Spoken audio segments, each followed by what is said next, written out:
If you have the right answers before you, struggle will be less. If you are going to get the right answers, you need to ask the right questions. It's the right questions that produce the right answer.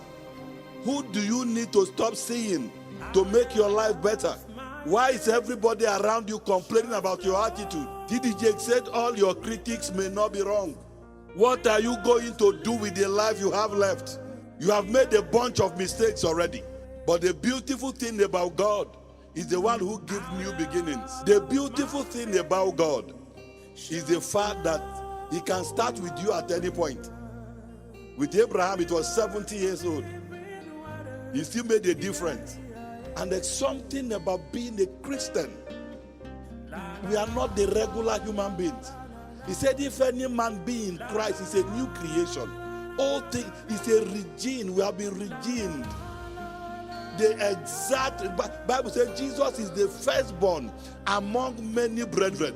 Jesus came to demonstrate to us. He came to live before us the kind of life we are supposed to live as believers.